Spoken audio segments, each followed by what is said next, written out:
Well, here we are tonight now on the Irish column for Sunday, the 11th of June at 8 o'clock. And we've a good show tonight this evening, haven't we, Fintan? We've a few good things coming on. Indeed. Well, we have a lot of developments to catch up with.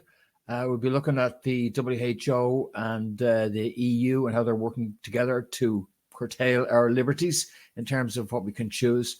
We're looking at the Irish farmers' revolt against the plans to cull our national herd. Also looking at some of the UK developments, Nicola Sturgeon issue, and also interesting developments in the Boris Johnson story, as it looks like we might have some big changes in the UK in the political structure there, with parties allying with each other in the whole reform of the UK system. So we'll be getting into some of that. Also, we want to get to details of the state to pay 1.5 million to the EU for our failure to accommodate asylum seekers, and anger in Rossgrey as locals are kept in the dark there for a second time about the migrant centre there. So yeah, a lot to get through, and we may have some special guests on as well too. But let's get to it, Paul. So yeah, let's start off with the issue of the WHO working with the EU to adopt a COVID cert system. And that's a very worrying development, because they seem to be in a position now to try and do an end run around us on this, Paul, that we don't get actually any say in the matter, and individual countries in the EU don't get any say in the matter, but the WHO and the EU do a top-level deal, which then applies for the entire of the EU. That's a very worrying development, and hard to see how we're going to stop the momentum towards it, Paul. What do you think? Well, the WHO seems to be running the show here, you know what I mean? Everything is coming from the WHO. And with this new pandemic treaty that they're going to sign in, it's going to be signed in, and they're all coming on board with. I think there's 193 countries on board with. And that means you lose your sovereignty. You have no more sovereignty. Your sovereignty is gone. The WHO dictates that if a sneezing epidemic is a pandemic, there you go. You need a vaccine and you have to get it. And if you don't get it, then you don't take part in society. He came out last week with a video, Tedros, and he was talking about the vaccine passports being reintroduced into Europe. You know, it's a slippery slope, and people need to wake up. Yeah, absolutely. Well, you know, they're going through the motions to try and capture, I think, as much territory as they can in this whole arena. It's like a market share bid, that they know that they're rejected by a lot of people who are awake to what happened over the last 4 years, right? And they also know that a lot of people have bought out of belief in the system, and they know there's a lot of people who are, let's say, wavering. So in many ways, they're attempting to try and lock in a position here before they lose ground. So, you know, this is a problem we have with the stuff coming in at EU level. What can we do to resist it? The only thing we can do is engage in passive resistance, is engage in active resistance to in terms of campaigning and lobbying, but failure to comply, failure to engage, failure to participate. Yeah, exactly. That's exactly the way it is. But again, WHO dictating everything. You know what I mean? It's just... Well, it can't be that happening. You know what I mean? Bill Gates at the back of it. Yeah. Well, we all know who's at the back of it. Well, anyone who knows. You know what I mean? But like Bill Gates didn't spend 330 million to silence everybody in 2020. You know what I mean? With all his money he gave to all the media companies, and that was to shut everyone up. You know what I mean? It hasn't worked. It hasn't worked because there's too many people awake now. You know what I mean? And what's going on at the moment, people are waking up every day. It's crazy. Yeah. Well, there's another aspect to it as well, Paul, that, you know, in many ways, they're pivoting with this WHO thing.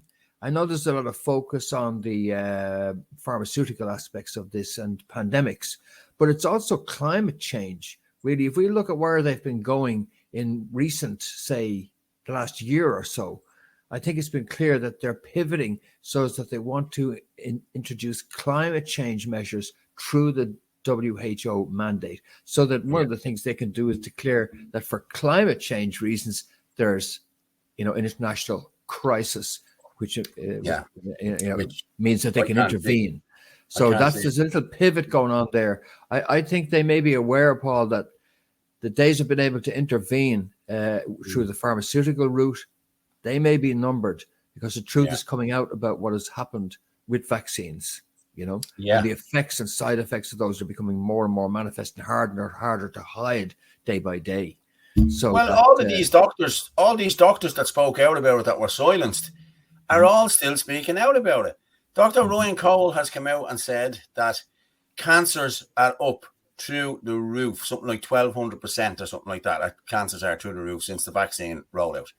Now, listen, people can say it wasn't the vaccine or it wasn't this, but it still needs to be investigated. You can't just brush it under the carpet and say, no, it didn't happen. And then they're paying out in Australia to people who are vaccine injured, yet we haven't got any vaccine injured in this country. No wonder all these migrants are coming to the country, Jesus, there's not one vaccine injured. It's brilliant. Yeah, exactly. Well, we're on a mission to hide the devastation which the vaccines have produced. That's the mission of the state apparatus at the moment, is to, the same as with previous problems that state has had and where investigations have been required. It's deny, delay until they die. Well, you only have to look at the cervical check scandal. Yeah.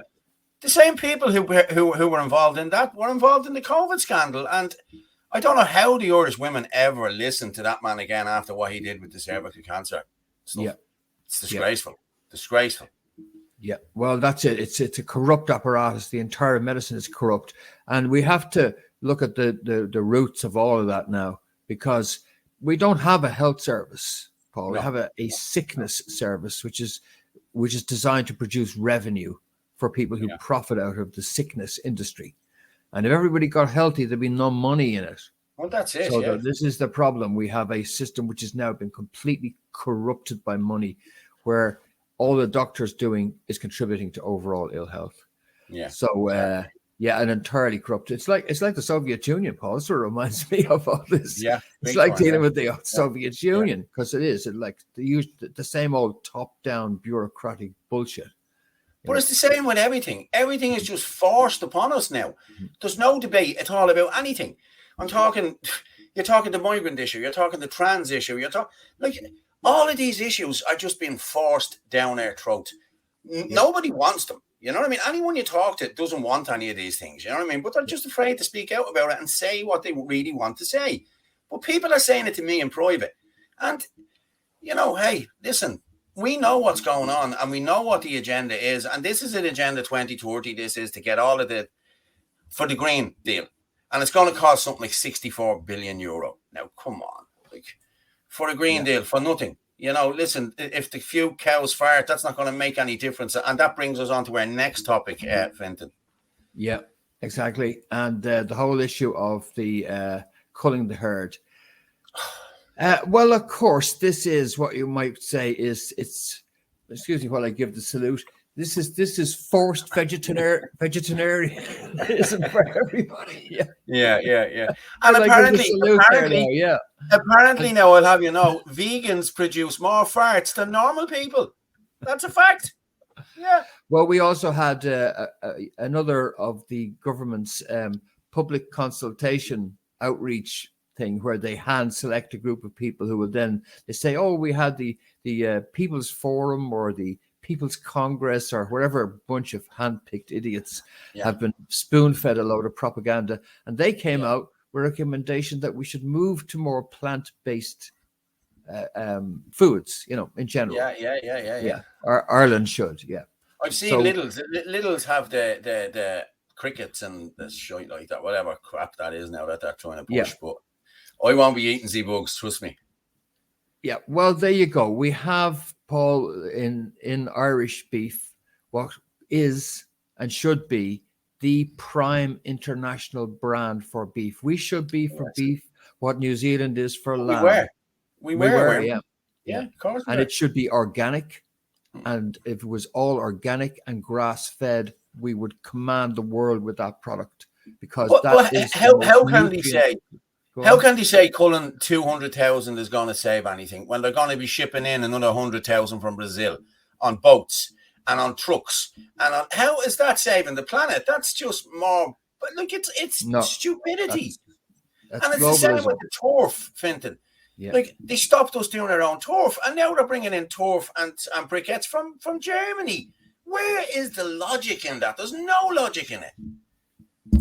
No, except that it's the logic of corruption, isn't it? We can see that's the logic that's going on here. Yeah, is exactly. They are picking on targets which are politically convenient for them and also convenient for the corporate interests. Because this is the bottom line is this, that we're looking at a health crisis going on, and we've just been talking about the pharma side of all that. This is the flip side of that. This is food and pharma. That's what's driving us all into ill health, driving the profits of the corporate sector. So what they want to do is switch us all away from good, healthy food like your local cattle. Good, healthy food. There is no more nutrient-dense food on the planet than that particular food, dude. Yeah. Is actual beef. It is the most nutrient-dense and human-compatible nutrition you could possibly have, preferably with lots of fat, saturated fat in the meat. So they have demonized saturated fat. They have demonized meat because they're driving us onto artificial corporate trans fats, artificial seed oils, butter spreads. All this stuff is actually poisoning us. So by driving us more and more into plant-based food, they're actually driving us into genetically engineered crops and genetically engineered food supply, and even further devastation to our health. So make no mistake about it, folks. If you're trying to figure out, I wonder what I should eat, just think about Klaus Schwab and his buddies and think to yourself, well, if they hate the fuck out of meat, it must be damn good for me. Because it is. So on every level, we have to put pay to this, Paul. This is a mad campaign, which is only going to produce more ill health. And that's exactly the corporate profit there. So there's the motive. We must defend that herd, dude, because that herd is our birthright here. Exactly. And it's our source of healthy nutrition. Yeah, that's it. Now you have it. But if you look at it too, I was listening to your man, what was his name? I think it's Paul McCormick from the Dairy Farmers Association. And he was saying that the herd has not got any bigger in the last 20 or 30 years. And the same can't be said for the transport industry and the aviation industry, which are polluting even more than anyone else. So again, it defies logic. There's no logic to this. You know what I mean? It's a green agenda. That's what it is. You have that gobshite, sleepy, whatever his lead name is, Ryan, him. And he's at the getting the top job now in Europe. It's all about giving jobs to their mates and doing this and making money and doing whatever. It's... And then you have the climate scientists that they bring on. They're only out of Trinity College, these kids. You know what I mean? You haven't got a clue. What they're telling you is what they're being told. Whereas you have the likes of Ray Bates, who was the top man in this country. You'll never see him on a show. We must get him on here some night, Fintan, to talk about this. Right. We'll reach out to him because nobody else seems to be talking to this man. And this man has said that if it goes up by 1%, that'll be a miracle. You know what I mean? Because it's not going to go up anymore, or by 1 degree or whatever. It's not going to go up anymore. And as we said on the show a couple of weeks ago, it has cooled in the last 2 years. And nobody's talking about it. Exactly. As you say, very selective.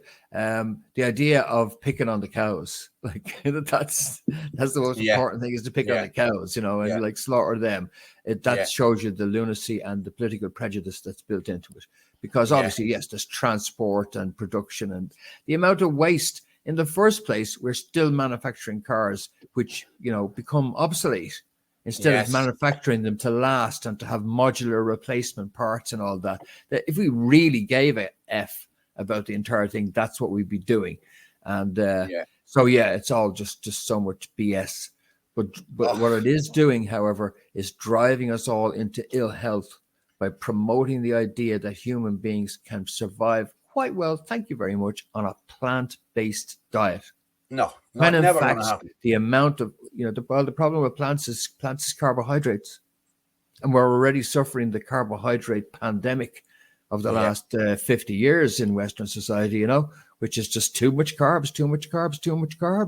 exactly. Yeah, And that's just going to drive us all into further ill health. So this is we're getting it from both sides, Paul. That we need to not just resist tyranny of the pharmaceutical sector, but we need to re-engineer our food supply sector as well too, because it's actually killing us not to be able to get access to quality nutrition. Yeah, well, you look at years ago, we had the sugar beet we had, and then it all was closed down, and it's like everything, the butter, everything, everything has been moved out of here. The fisheries, like since 1977, the EU has taken 240 billion euros worth of fish out of our waters. Yeah. Like, that's ridiculous. Like, we don't need the EU to be doing that, to be honest with you. I think we get something like 12% of the catch. That's what we're allowed to take. We're allowed. Right. There's countries that haven't even got water, that are getting money, that are getting fish from us. You know what I mean? Like, they have like, they're in the middle of land. You know what I mean? They have no way of getting this in. They've no way of catching it. They can catch it, and they can drop it, and they can send it. But like, how have they got a quota? Well, it just shows you. No, it's yeah. No. Free markets is free markets. If they say it's free market capitalism, it's not. It's crony capitalism is what That's it is. Exactly what it is. Free about this market whatsoever. Free market might be a bad idea. I'll have something to talk about now towards the end of the show as well, about money and people and how much money people have and how this works. There was a bit of a protest done today. The lads went out to a house out in Rathgar, I think, who was owned by Mel Kilrain. Mel Sutcliffe. Sorry, not Mel Kilrain, Mel Sutcliffe. And it seems he is a slum landlord. He's the man that owns all these properties where all of these illegal immigrants are kept. The ESB building, the Turnip and Lane building. He owns most of them, yeah. Well, I tell you, it's a little cozy little cartel they have there. And as usual, there's a whole bunch of people making out like bandits in terms of where the state's money is going. So a lot of what's going on is they are flush with cash, allegedly. So how a country which has 200 billion in debt thinks it's flush with cash just because in the last few years the corporates have made out like bandits. We're not flush with cash. We're indebted to the international banksters. That's what we are. So they're just looking for excuses to spend that money through the crony networks. Yeah. But anyway, let's just very quickly turn to this developments in the UK, Paul, because so interesting what's been happening in the United Kingdom with news coming out that Nicola Sturgeon was arrested and has now been released following police inquiries into a motorhome, into her husband, who is a party boss as well. And treasurer, isn't he? All of that scandal playing out. You've probably heard that, have you, Paul? Oh, we have, yeah. He's the treasurer. Was he the treasurer of the party or something like that? Absolutely, yeah. Her husband, treasurer of the party. And he was also arrested and investigated by police who actually went through the home, took documents away, all looking into hundreds of thousands involved in a motorhome and a power couple who seem to have gone onto the rocks. It is, however, part of a huge shift that's taking place in the United Kingdom. If that wasn't bad enough in Scotland, where Alex Salmond, by the way, the Scottish nationalist, is finally getting a smile on his face, Paul, because, he was almost destroyed by Nicola Sturgeon and her apparatus when they demonized him, when they dragged him into the courts, when they brought charges against him. Unbelievable stuff, because, of course, he was a true Scottish nationalist. Well, that's it. It makes you wonder what Nicola Sturgeon is and or was, because there are a lot of people who suspect that certain powers, dark forces in Whitehall engineered her rise in the SNP and backed her position, which is why she felt so invulnerable. But as if that wasn't bad enough, we've also got the other stuff going on, which is Boris Johnson and his now retiring from politics after an inquiry into Partygate found that he had broken rules. Of course, it was a staged investigation designed to find him guilty. But as a result of that, Nigel Farage has now outlined plans for a new alliance with Boris Johnson to defend the Brexit legacy. And in many ways, that would be a new party, because Boris Johnson says that, Nigel Farage says it's the end of the former Prime Minister in the Tory party, that he's done with the Tory party, and up to 10 MPs could be willing to leave.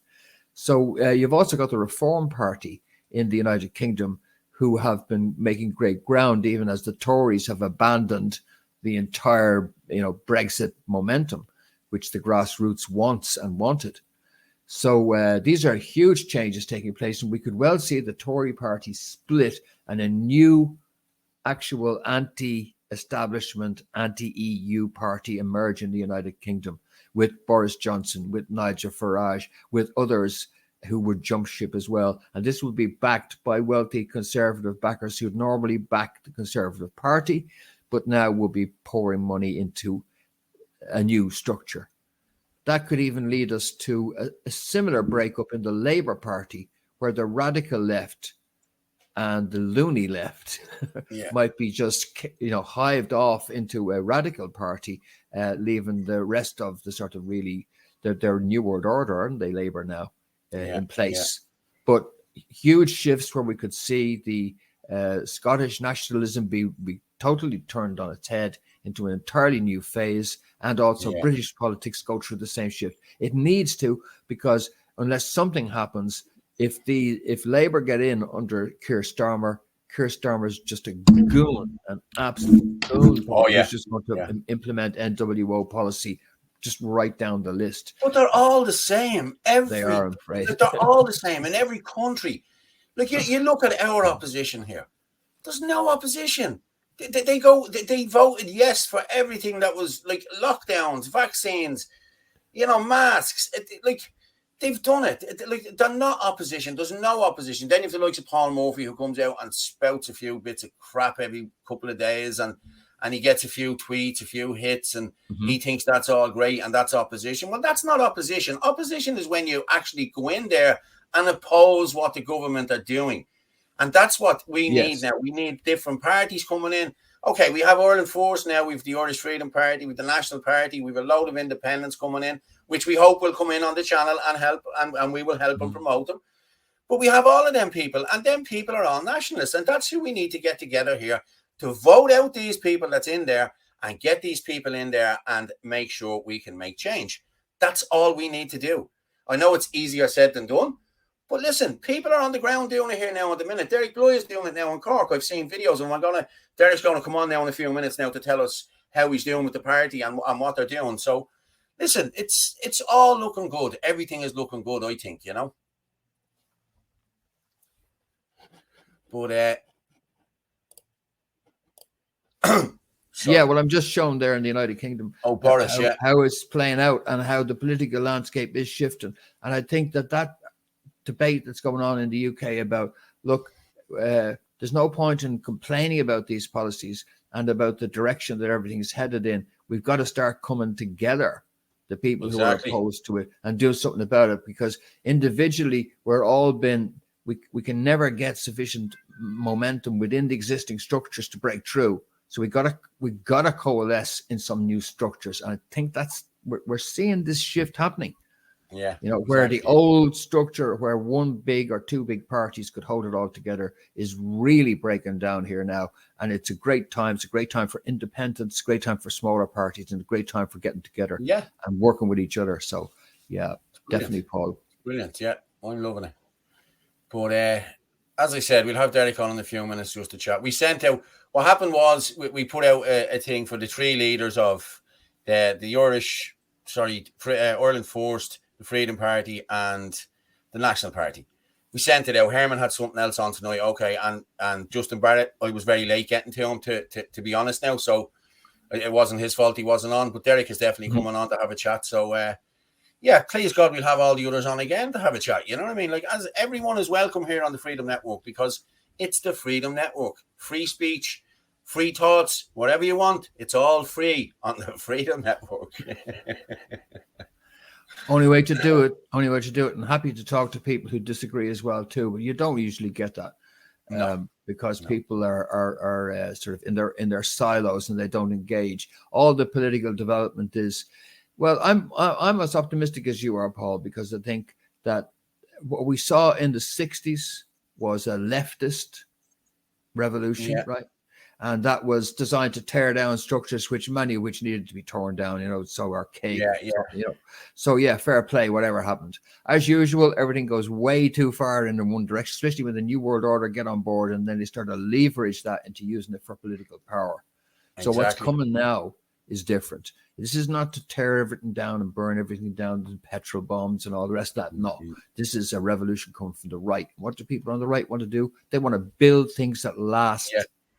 They want to reform things that don't work and make them work. Exactly. It's a completely different kind of revolution. And it's exactly what we need. And the political momentum is starting to be there now for it.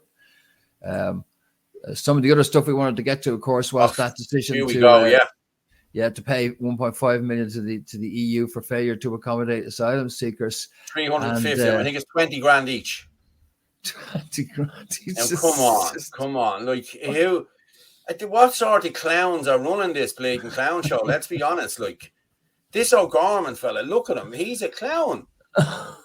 He sent out tweets to hundreds of countries telling people to come here and you'll be housed within 4 months. And then the Migration Council of Ireland are running court cases to get these people houses. Come on. This is Ireland. This is not India or Pakistan or any. If we went over there and did that, we'd be fucking beheaded. Excuse me, French. Yep. Unbelievable. Well, he is an absolute NWO goon. I know there are a lot of loonies on the green left, but this guy is more less of an ideologue, I think, than just a guy who's in it. Like at that level of the Greens, I don't see anything but corruption, personal self-promotion and corruption. Anybody with a brain knows that this is a corporate agenda. Everything about him is nothing green. It's just an insult to the entire environmental movement. What has been done to the Greens? They've been taken over. That's what they do. They take over grassroots movement. They move their own people into them. You just talk about Greenpeace, for example. It's the most famous example, where the intelligence agencies, they just moved in and took it over, turned it into something entirely different, changed the agenda. So this green agenda is really, it's a corporate and intelligence agency driven agenda. This is, it's not nice stuff. It's very grimy stuff. So, I think in many ways, Paul, though, despite the fact that it's been outrageous, it's playing into our hands, isn't it? Because it's revealing the extent of it, and the willingness to cooperate and all of this stuff is revealing how dedicated they are to an agenda to swamp Ireland with immigrants at the same time as they leave all the rural areas in the west and in the south, and all the east and northwest to decline, so that you can't even have a local post office and everything is just, but everything is gone. To have families, and no matter where you look, the amount of pubs, everything is gone. Ireland is decimated at the moment. All the little pubs that's gone, and again about Roderick O'Gorman. He's the Minister for Child Protection and whatever else, and whatever he does with the migrants. This man has no children. And this man is dictating to us parents what our children should be allowed to see and read and watch in school. No, that's not the way it's happening. Like Ross Lahive and Andy Heisman, they done a hit piece on them the other night there on prime time, and it was the best hit piece ever because it has put them people on a pedestal. They're way up there now. The same as everyone else that's doing this. Listen, they done a hit piece on Ross Levine. They said this, that, and the other. They never showed you the whole video. We'll show the whole video one of the evenings here. He told her, he says, well, look what this says. This says cock, and this says this, and this says shaft. And they never let you see that. You know what I mean? The media just pick the little bits and they show you the little bits. And then that's the hit piece. But it didn't work out too well for them now, I have to say. It didn't work out too well. Yeah. Well, this entire agenda, it's an agenda which is designed to not just reduce wages, which is part of the agenda, absolutely, is to reduce wages, but also to create groups of people who are not conservative and determined to protect their own country because they don't have a country. They're just global structure people that move anywhere. Brazil, Ireland, Germany, exactly. Australia. Wherever the Who cares? work They is. just move around and no loyalty in the final analysis. But if to you any look at particular Google, country they're Google inhabiting. only have 6% of Irish people working for them in Ireland.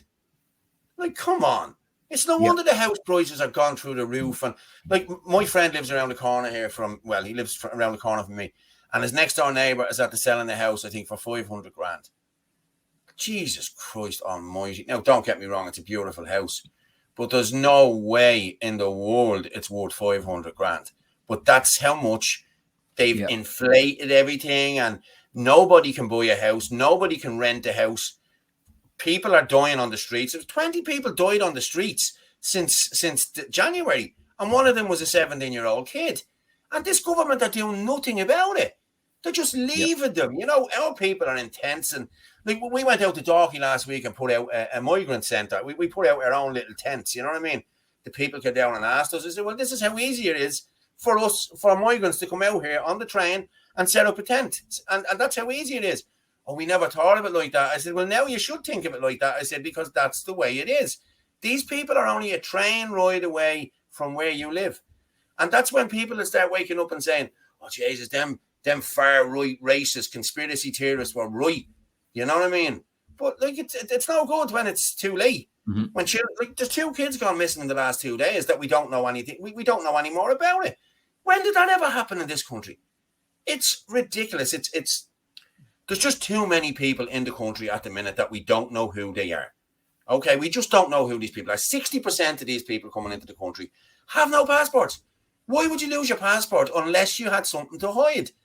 And the people just say, I'll leave it. It's all right, sure. We'll be grand. You know the old Irish way, we'll be grand. Well, we won't be grand. Unless you stand up and fight for this country, it's gone. And that's just the cold, hard facts of it.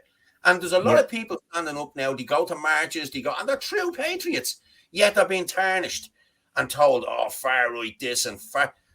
I don't even know what far right means, to be honest with you. It's a bogeyman name. It's a load of shit, to be honest with you.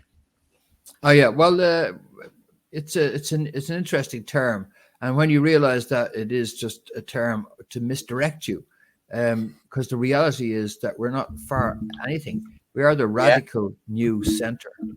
We are the radical new center. We're in the fucking middle. We're not left. We're not right. We're not anything. We're just practical, pragmatic, whatever the heck works. We don't give a shit. Exactly, but we're not going to buy this kind of bullshit where we're undergoing a new transplant, a new plantation. That's what's taking place. It's a new plantation. That's exactly it. Which is designed to bring in, like happened in Northern Ireland. And, I respect Northern Ireland's Protestants' right to their heritage, and the past is the past. But that's what happened there is they brought in and they brought in people into Northern Ireland to plantation it so that they would have political loyalties that were different. This is no different. In the United States, it's extremely blatant at the moment, the same agenda, bringing in huge numbers. Same everywhere. It's everywhere. And when they get across the border, they get routed through a system which puts them onto welfare paid by the existing taxpayers. And then they also get directed to make sure they know who to vote for when it comes time that the next elections are coming up, because they also give them rights to vote and everything too. So they just essentially buying voters with taxpayer money, importing them and using them to twist the political system. Is it going to be any different here? No, it's exactly the same MO they're deploying here. It is plantation for the purposes of political control. So, I'm glad we're awake, because we need to be awake, because we're going to lose the entire country. Because they're like a parasitical class which has moved in now. They've taken our capital. They just want to use it as a piece of real estate. They don't care anything about the people. Well, that's all it is. They leave the rest of the country in neglect because that's not politically useful to them. In the long term, they want to immigrate a whole new bunch of people. And those who are in rural Ireland can look forward to their continuing degeneration because they're not the kind of people these people want. Well, I'm different, Paul. I would love to see those rural Irish towns full of Irish people having 2 and 3 and 4 kids each in their family. Why the hell not more Irish people? They can't afford it. people can't afford to have kids anymore. They're working day and night. Some of them are in 2 jobs just for a mortgage, for a 500 grand mortgage. Jesus Christ, that's like putting a concrete block around your bleeding neck and just jumping in the river. Yeah. Like, there's no Meanwhile, way the people lunacy can afford continues. that. And here we go now, Yeah, Angers. with the lunacy and Ross Gray. Kept in the dark, which is the whole idea, isn't it? Keep talking about, be totally transparent and all this, but then it turns out that no, they're not transparent at all. They're covert, sneaky, sly. Yeah. And people are standing up to it. People have had enough of it, I think. And they're right. People have had enough. Like, well, you did a great video on the selective nature of where these centres get put. As to how it's definitely not in the ABC One class. Well, myself and Gavin Times.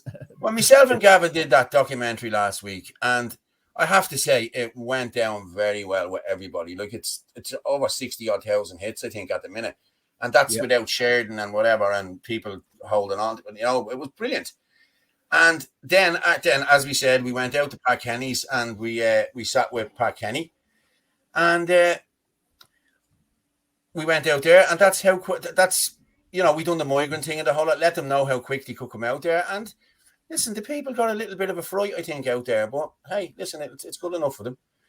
Okay, we have Derek Blighe on going to come on there now. He's Derek is the president of Ireland First, and he's going to come on here now and just give us a little insight into what he's doing. How are you, Derek? How's things? How are you getting on, Boyle? Well, good. We're doing very well. Yeah, we're doing very well. As I said, we invited the 3 years on. You come on. Herman was busy, and Justin Barrett, it was a bit late. You know what I mean? So it wasn't short notice. But as I said, it wasn't going to be a debate. You're going to come on and you just tell us how you're getting on, what the canvassing is like. I've seen some of your great videos. You're doing great work down there. Look,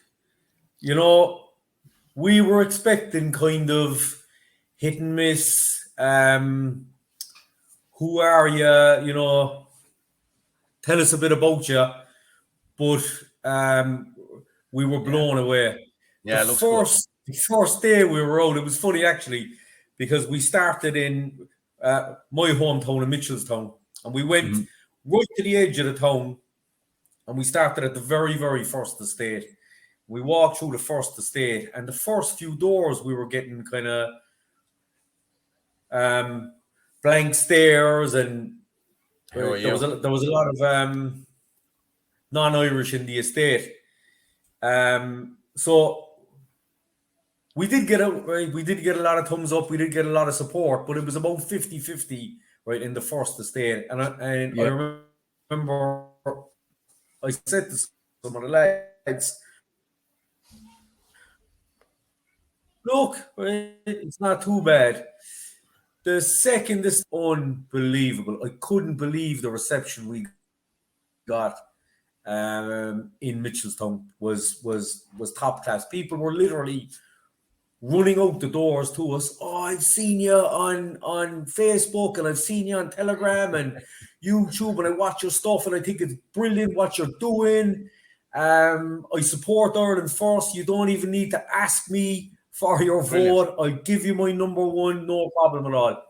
And it was, there was times there on the day I almost had a tear in my eye. It was so so positive. And rock on.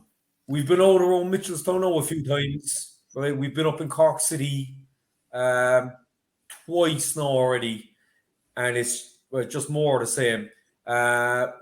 People have been looking at the content that myself and Tommy and others have been putting out for Ireland First, and they know something is seriously wrong. They know something is seriously wrong. The crowd in Mitchelstown, right, would have actually been the hardest nut to crack in my constituency, because Mitchelstown, I don't know if you're aware of the area geographically, but Mitchelstown is the most isolated from right, the centre being Cork. Right, so typically the further you get away from the city, you know, the longer it takes for information to travel. But Mitchelstown was top class. We were in Mahon at the weekend. Mahon has a modular homes site. Yeah, I've seen that. Ready to go. It was on the news the other day. The houses are ready to go. Beautiful houses, beautiful estate. Sprinkler systems were up and running, you know, spraying down their gardens, right? They have electric blinds in the windows. As one man said at the door, he said, all they're short of is a pair of slippers at the end of the bed. And that house is completely turnkey condition, right? But we were knocking at doors, like the roads weren't, there was potholes in the roads in Mahon. The council hadn't come out to fix the roads. You know, people were having problems with getting grass cut, and there was, and then you've this one estate people with the wrong colour, Derek. They were the wrong colour. Well, you know, there's something seriously wrong. There's something seriously wrong, and people knew it, right? But the thing Tell us a bit Irish more about people that then, is, Derek. and I've said this. Sorry, Fintan, what you say? Pleased to meet you too, by the way. Just tell us a little bit. I'm really interested because you know, I've done the old doorstep through the housing estate job myself every time, you know, and it's a real test of where support is and where people are coming from, you know. So in terms of what you encountered, were these people, I'm trying to get a picture of them, were they disillusioned shinners? Were they older Fianna Fáil used to be supporters before Fianna Fáil went totally corrupted altogether? Were they middle of the road people? Were they younger people? Were they the poorer people? Like, who are they who are giving you the most enthusiastic reception? What's their spectrum? Well, Mahon would be a real working class area, a proper working class area. You had a mixture of the groups you just spoke of. Fianna Fáil, Fine Gael, there was Shinners, and it was, you know, it was pretty much the same right throughout, right? There were Shinners there who said that they'd voted for Sinn Féin for their whole life, right? Cork City would would be a fairly loyal Sinn Féin stronghold, right? And for the people in Mahon to come to us and say that I've voted for Sinn Féin my whole life. The other two, Fianna Fáil, Fine Gael, have completely abandoned us. Sinn Féin will probably do the same. We don't know who to vote for. And then, right, to have people from a party, not like the politicians, right, that they're used to seeing, smiling, you know, insincere, promising them the world that they know, right, they won't deliver. These people were met by just ordinary men and women. Bricklayers, we truck drivers, we stay-at-home mothers, we had teachers knocking at their doors, right, and giving them an alternative.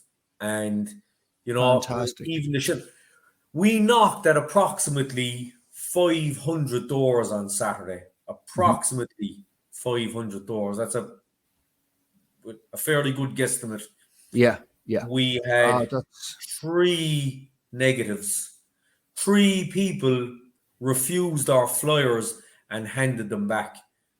3 was very it. Good, man. The rest of them had either heard of us, or if they hadn't heard of us, they looked at our policies. They spoke to us. They realised that we were genuine. I had a man. And he opened the door. He was a tough cook, you know. He was from Belfast. He was from the Falls Road in Belfast. He was also in the Irish Army for 30-something years. and he kind of looked me up and down first. He looked at my flyer. He looked to see what we were about, and he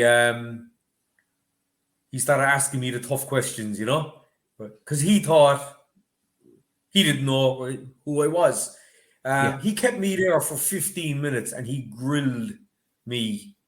Okay. But by the end of it, he thanked me for coming to his door. He said that he might not vote for me because he was a Sinn Féin. He was loyal to Sinn Féin his entire life. He said at the start of the meeting that he believed that all the people that were coming into the country were legitimately fleeing war. He said he'd been to all these countries prior, and he said they're not nice places to live. When I questioned him about Georgia, when I questioned him about Algeria, Turkey, I said there's no war in these countries. These people, they're not fleeing war. Right, they're coming here for economic reasons. I spoke about the 8,500 people that came in with either false passports or no passports whatsoever. Yeah. And the more I spoke to him, the more I could see his face softened. He said to me at the end of the encounter that he may not vote for Ireland first, but he thanked me for coming to the door. He really appreciated having the conversation, and he said that he could tell that I was a man who was passionate about what I was doing, and he wished me all the luck. No, for him to go extremely critical, right, at the beginning of that meeting, and he was a different man at the end of it, because it's like I just said, people know that something is seriously wrong in their country, right? Even him, and I'm sure that he even felt, right, that a Sinn Féin vote was a wasted vote, but he was so loyal for his entire life. He might still go that way, and I think you planted a seed there that could well bear fruit in due course, because that man is thinking. 100%. But good to see the engagement.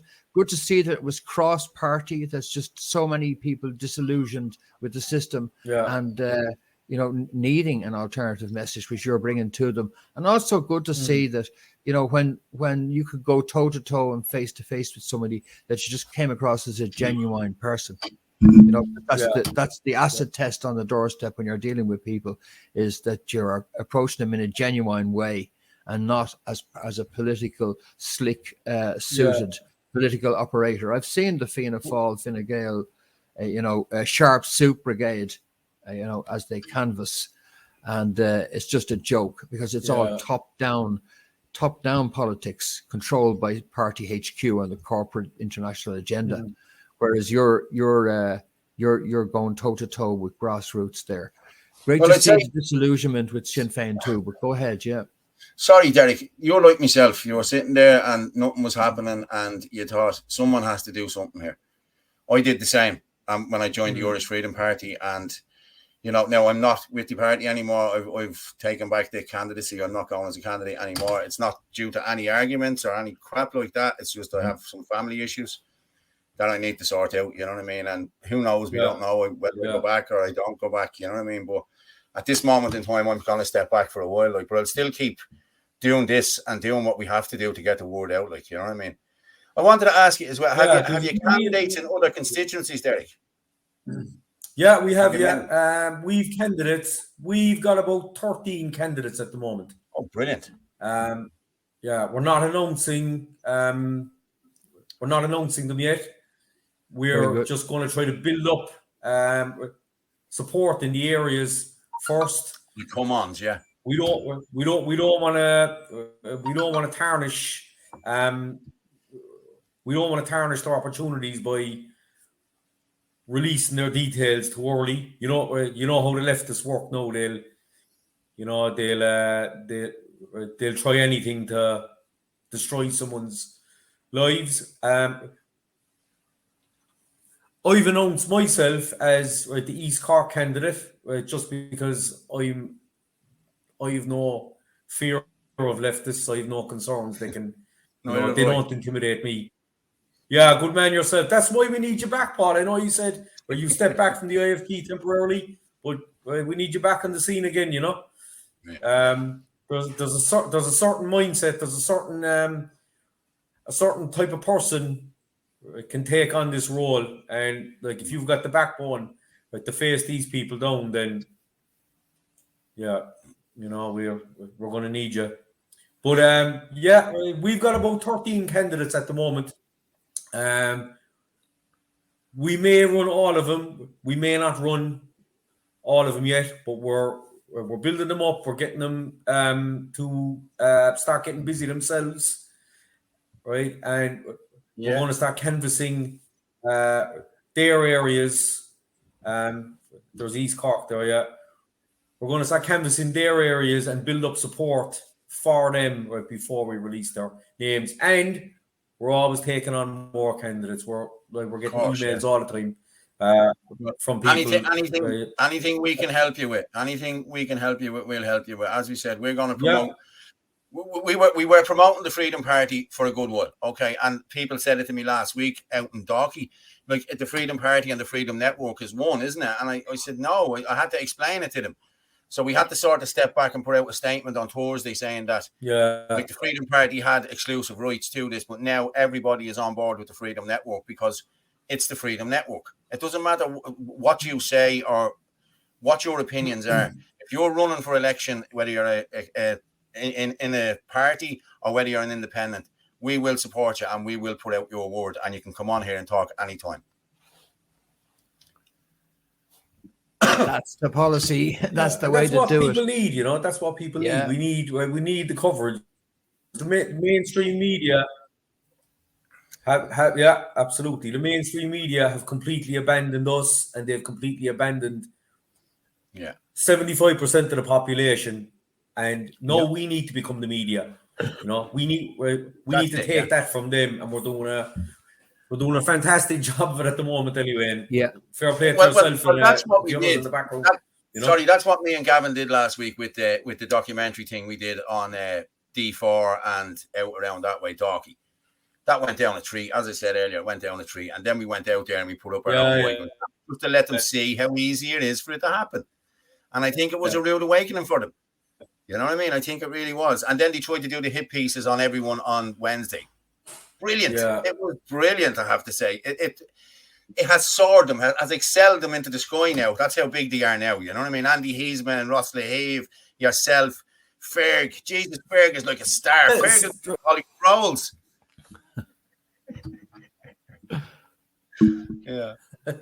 Yeah, it's great to see. It's great to see. This is the breakthrough we've been waiting for a long time. And one of the most encouraging parts of your canvas there was to hear you say that people say, yeah, I saw you on Telegram, or I saw you on. Yeah, because despite the media control from the center, we have been able to leverage the social media. They just can't plug all the holes and everything. And so people are able to get in touch with the message. We just have to bring the same level of professionalism to the way we run things, with independent candidates and smaller parties, collaborating with each other on a professional level playing field. Everybody welcome, all views welcome, because we have so much more in common with each other than we do have that separates us from the people that are trying to take our country off us. So I'm all behind that, Paul, and all spectrums of political opinion which are imposed to this corporate grab, this plantation of our country, and this decimation of our people, and this destruction of our health, and the exploitation of the resulting sickness. I feel like we're like the Molly Maguire's came out of the mining conditions, because we're like people working in a mining town where the doctors work for the mining company, and the food we get in the supermarkets is the mining company again. And, nobody's telling us what's bad for our health that's in that food. And the mining company doctors are only prescribing stuff that keeps us indebted to the entire system, where you never get out of this indebted servitude, and you're effectively prisoners in a system which is exploiting you. We are no different. It's amazing what it's degenerated into so quickly, as you can see it all around us. And it's great, Yeah. encouraging to see that the grassroots fight back is on and that you're getting that kind of response, on the doorstep, dude, because that's where we need to be, is on the doorsteps. And it happened so quickly. It happened so quickly. The last few years, right, there was a lot of people worried around this country. They said, what's after happening to the Irish? But the Irish are we're a different bunch. We're not about we're not protesters, really. We're not protesters. The Irish, they aren't a loud bunch. So some people were commenting about the numbers, like on the streets for the last few years, and they said, with these numbers, we're never going to be able to achieve anything. But where the Irish won't come out in the streets for the large part, they will vote quietly at the ballot box. And that's where we have to get them. If they have an alternative. That's it. We need an alternative. Yeah.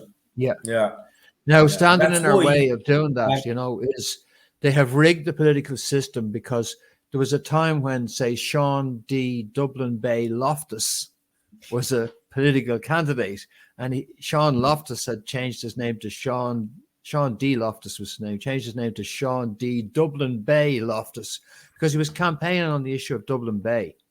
So they changed things so that you couldn't do that.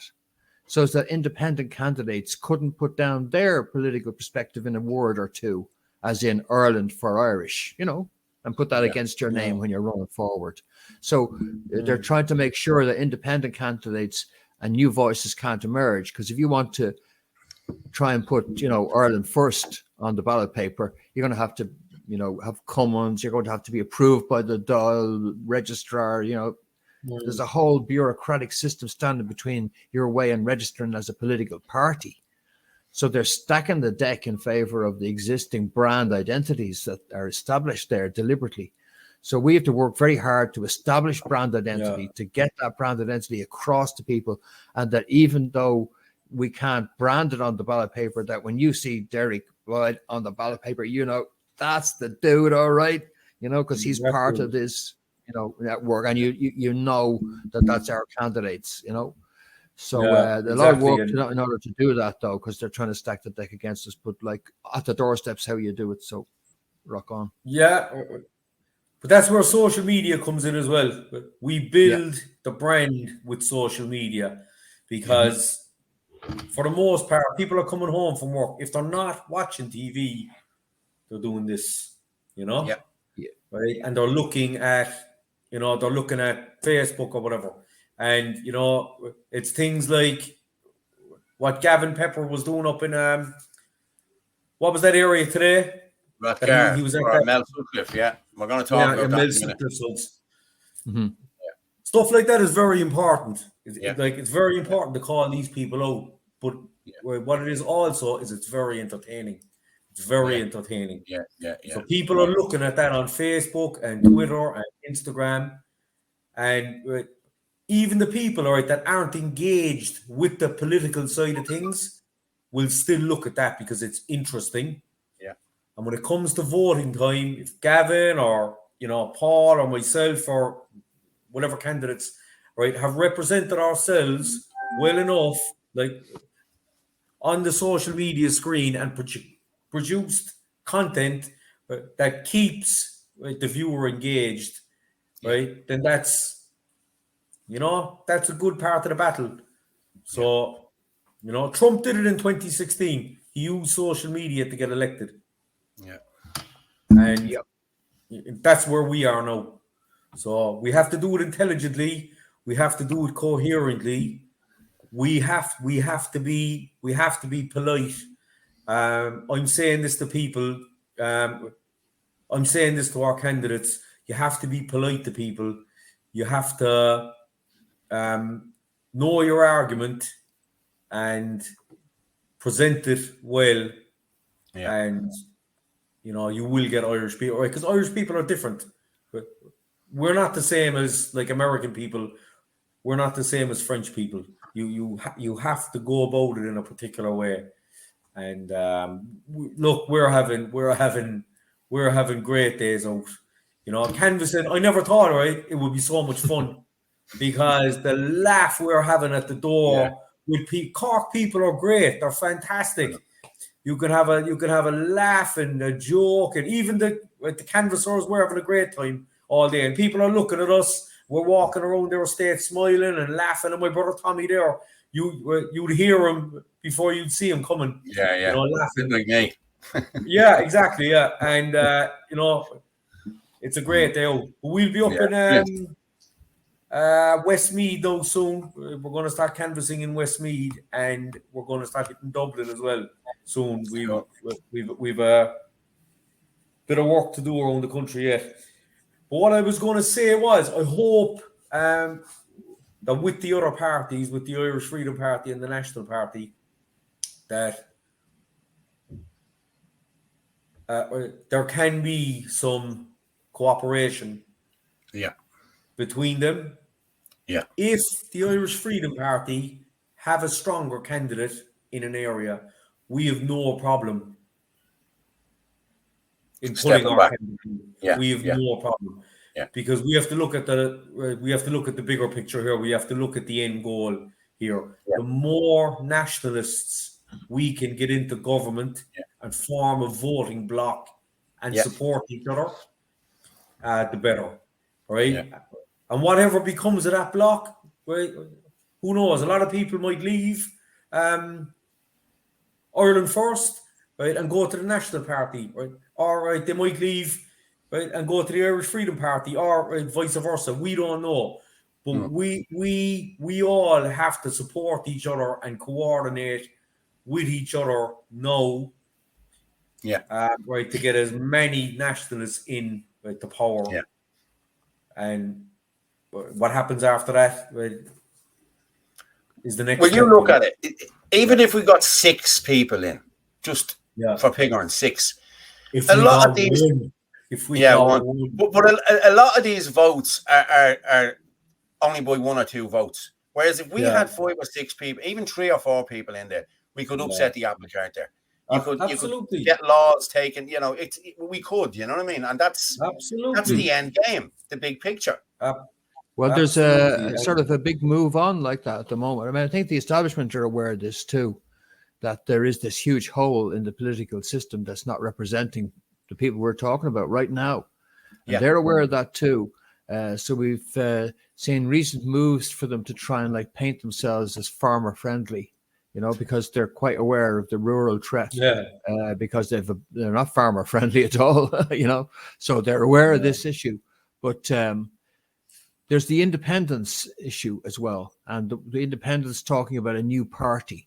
So I'm afraid that new party will be another, just the usual suspects will line up to gerrymander and commandeer this momentum into a fake version of it, which is actually not focused on the real grassroots issues at all.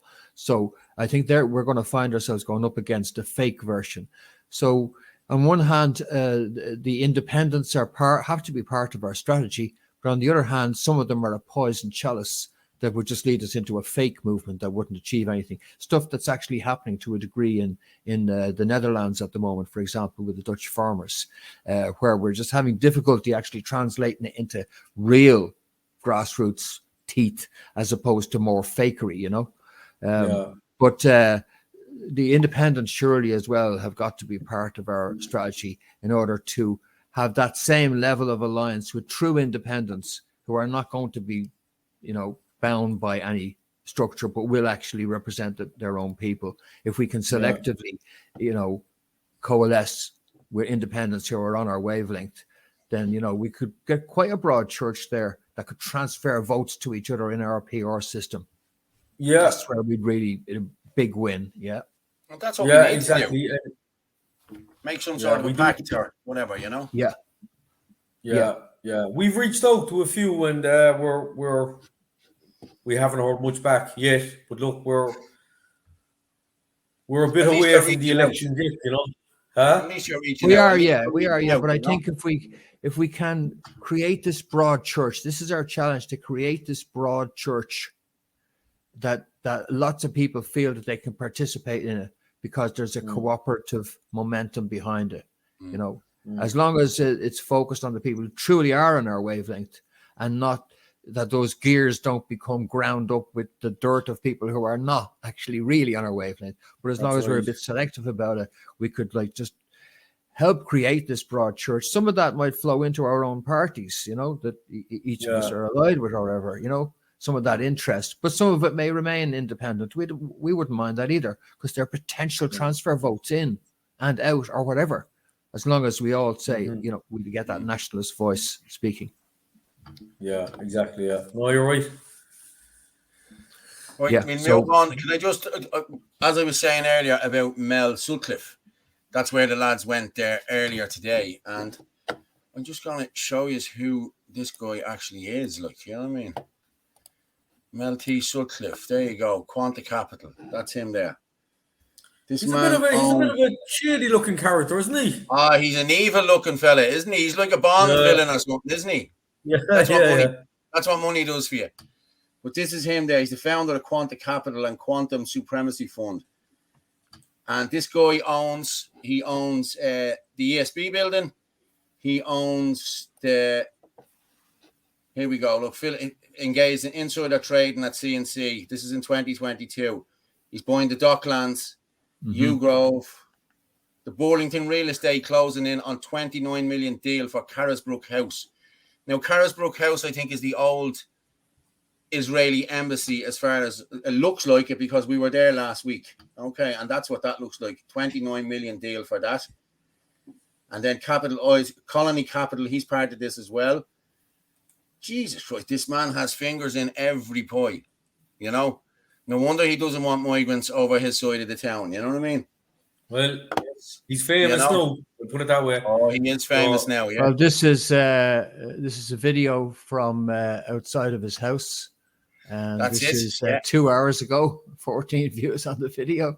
But this is we're with the 90% who disagree with government policy. Yeah. So this is 2 hours ago in front of his house. So the guy, we made him famous. Yeah, we need to make these people famous as much as possible. Yeah, Mel, very interesting character, right? Because he has some interesting court judgments against him too. Court rules against former landowner and rulings over lands earmarked for data center. So he's certainly been in the courts on some of these issues too. But that's all they do, Fintan. It's just go through the courts, pay the money. That's it, and it's a fine or it's a whatever, you know. And then they just move the migrants in. Like, they're actually doing renovations in the ESB building in East Wall now at the minute. Yeah, to house another 150 of them. Come on. Like, it's ridiculous, like, you know what I mean? And even when you look at Turnipin Lane, like, Jesus Christ, man, that is it's not even an office. It's a warehouse. You know what I mean? Yeah. And like, why are they putting them in warehouses out here when, like, we showed that Seabank House in Booterstown Avenue? Oh, it's like something out of a Disney movie. A big glass place. You'd fit 5,000 in there. Well, no, let's not put them in there. Let's leave them in the lower class. You know, that's the way it works here, and that has to stop. Has to stop. Yeah, that is awesome. Watching that protest and the number of people at that protest. There was a good few, yeah. I was trying to get Gavin on there. Gavin's actually working at the minute, so he said he'd try and come on, but he's working at the minute, so I can't get him on. Surely he could pull over for 5 minutes in a taxi. He's up in the cash. He's probably having a bit of grub or something. You know what I mean? He said he's outside talking to a few foreigners. Oh yeah. But that went very well now today. I have to say, it was very good. Top class, yeah. But again, as you said, that's what you have to do. Call these people out and let the people in the area know what he's doing and who he is. You know, he's the man that's behind all of this. You know, and listen, these are our oligarchs. You know, we're listen, living in an it's oligarchy. Not just him. It's not just him. We have TDs doing it. The two Kerry fellas, 5.2 million they got for the use of the hotel. You know, come on. It's no wonder they're not giving out about it. So why would you buy the hand to plate and feed you? You know, come on. It's ridiculous.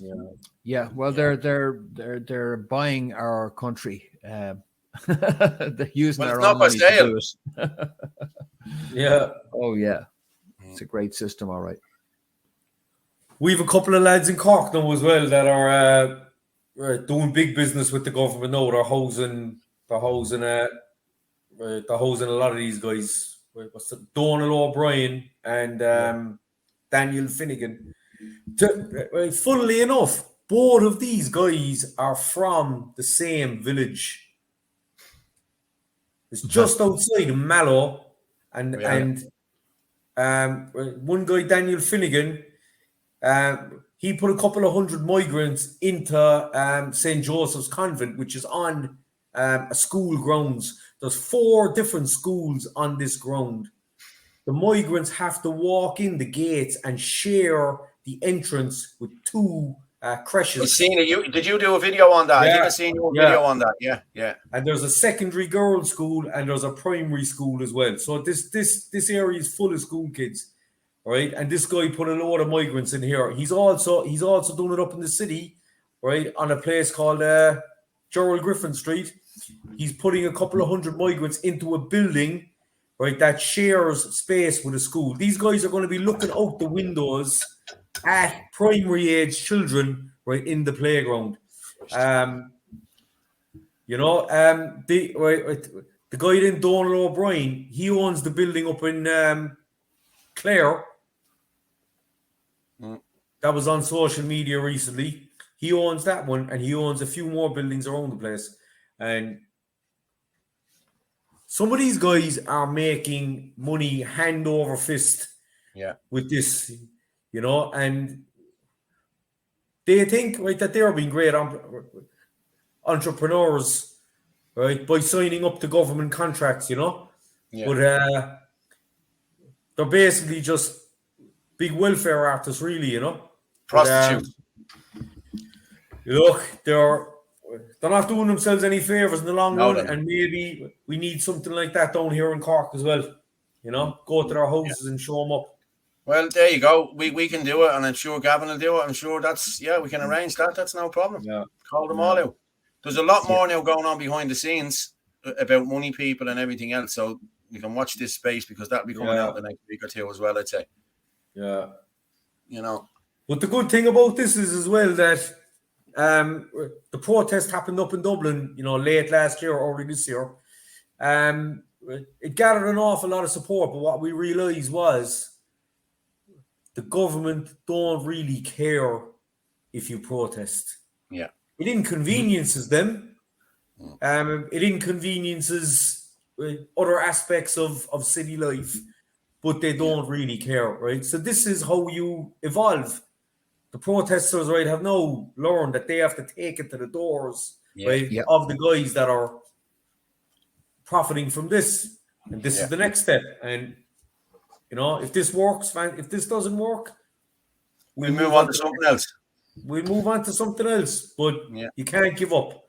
No. You can't ever give up. You have to keep going. Because the alternative is you sit down and you do nothing and you leave these guys destroy your country. Yeah. Derek, I was one of these people. Honestly, I was one of these people that was sitting back and I did a good job. I'd watch the football. I'd have me a few points. I did all of that.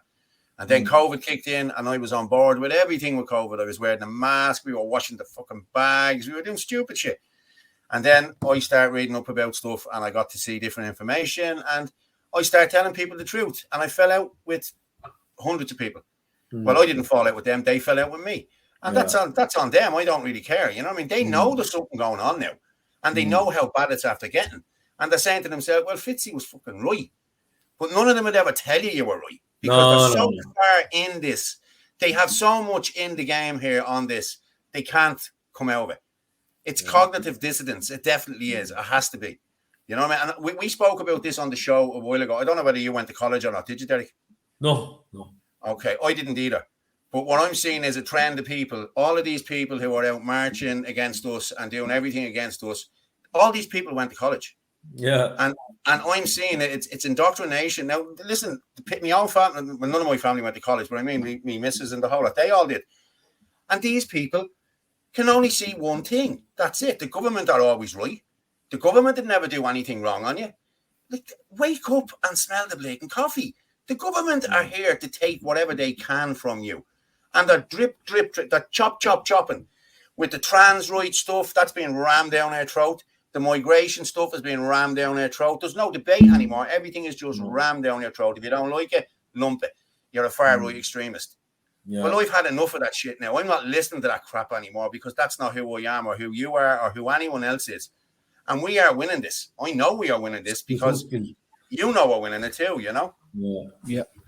Well, you know, it's 75%, geopolitical too. you know, go back to that poll, 75% of the country, it's you know, and speak to people on the streets. And it's like I said earlier, people don't have the guts to speak about it openly. If you meet them in public, they'll talk about the weather and the football and whatnot. But when you get them on their own, they're happy to talk about it. And the vast majority of people I'm meeting, right, on the doors know that something is seriously wrong. And if we can just get them down to that Down to ballot box on the QT with their pen and just you know, give us their number one. Exactly. And That's put all us in there then, and put people like yourself and myself in there. Yeah. And with voices like ours, there's no hiding it then. Yeah. There's no hiding it then. Well, the trend of history is with us, and we are on the arc of history as we speak, you know, because the system that we are fighting against is the same system which militarily has just lost its pivotal battle. In fact, the pivot point of the entire World War III phenomenon in Bakhmut, when they lost Bakhmut. Bakhmut was supposed to be the jewel in the crown. Bakhmut was supposed to be where the Russians would absolutely destroy themselves trying to take it. What was actually significant about that? I haven't been following the conflict too closely. There's been so much else going on. Well, over the last 7 years prior to the outbreak of the war, they'd spent that time building up military forces in the southeast of the country there and building huge reinforced defensive structures designed to make sure that when the Russians would come, which they knew they surely would, because they were going to provoke them into coming by starting to attack the southeast of the country and slaughter Russians in vast numbers with missiles, right? So they were waiting for them. And all this high-tech investment in these defensive structures that you couldn't take.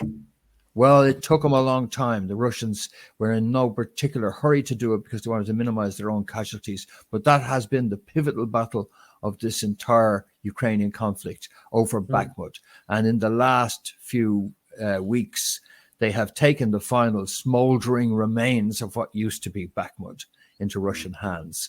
And all the promises that could never happen have come to naught. They've lost the war. That has been the pivotal battle. And they're finished in terms of the war in Ukraine.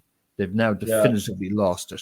And the same is happening in the United States, where Biden and everything he represents is about to go down to a MAGA wave, no matter who leads it, because MAGA is resurgent, just like we're talking about here. This grassroots people in the United States feel exactly like the reaction that you're getting there, except probably it's double the number over there, you know? So the tide of history is with us. The bricks have broken free of the Western capitalist monopoly system that we're fighting. And so the G7 nations are all that's left. And the rest of the globe has broken free in a huge revolt, of which this Ukraine conflict was just a part. So this order is collapsing around us.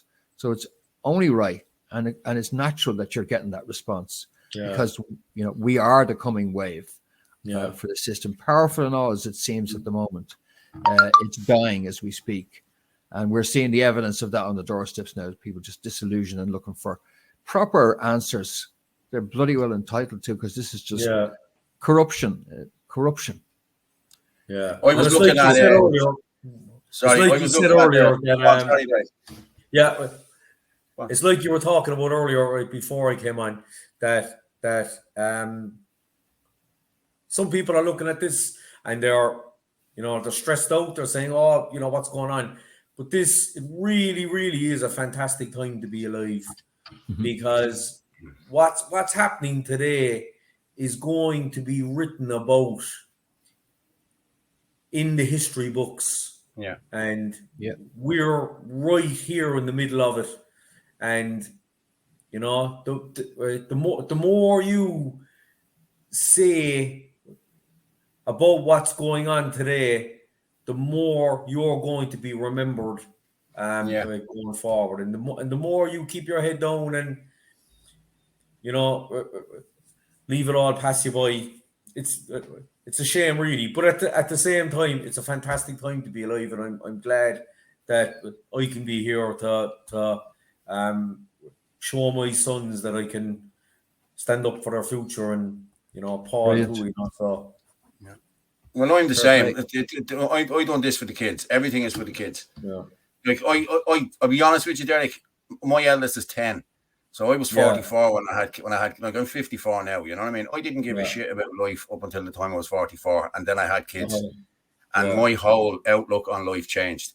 And I'm looking at what's going on in the schools, what's going on with the migration. Like my daughter, I'm watching her. She's walking out with her friends, and I'm tracking her phone to make sure I know where she is. And you shouldn't have to be doing that in this day and age. You know what I mean? It's just not right. You know what I mean? So that's what I'm standing up for. And that's all I'm standing up for is my kids, your kids, everyone's kids. You know, that's it. Because the kids are the future here. That's it. Absolutely. You know? Absolutely, yeah. Yeah, it's... Well, lads, will we wrap it up then for this evening? It sounds like a wrap. Yeah. It does indeed. Fair play to you, Derek, for coming on. thanks for having me on. No problem. We'll have you on any time. That's no problem. No, I'll definitely be on again. Do you know what? I haven't done a live stream now for a while because I'm so busy with other things. But I just doing this tonight, it just reminds me, right, that I thoroughly enjoy it, and it's you know, it's good crack, and I'll definitely be on again. Well, that's it. It's just three guys shouting the breeze, you know. That's it. Yeah, that's it. Yeah. Listen,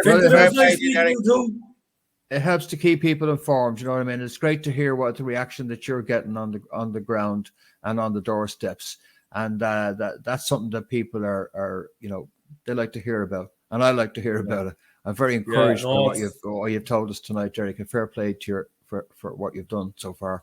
Thanks for coming on. Thanks very much. Nice meeting you. Cheers, mate. Derek. Thanks very much, mate. Cheers. Bye. Well, there you have it. And I'm sorry that the others couldn't come on. I know Herman had something else on and it was a bit late. But Derek, come on, shot the breeze with us. He's a good guy. He's a patriot. He that's all he wants is this country to get back on its feet and get this corruption out of it. You know what I mean? Because that's all this is corruption, Fintan, really, isn't it? Yeah. Well, it's been a terrific night for me because I got a chance to talk with Derek there and you know, hear his revelations about the great reaction that he's getting on the doorsteps, and great to be able to meet the guy in person. And I think that person who spoke to him for 15 minutes on the doorstep and came away feeling that Derek was a genuine person, well, that came across to me there tonight. So yeah, it's very encouraging. Well, I'll be honest with you, I've been following Derek since the start, before I even got involved myself. He was one of the first ones to start watching, and I said, yes, this guy is right. And I've been at a few marches with him. He spoke at a few things I've been at the whole lot, and he's a genuine good guy. I know he is. Yeah. And listen, I know Herman's a good guy, and I'm sure Justin is a good guy. They're all good guys. And again, we need everybody, independents and everybody, to come on board here and speak your mind.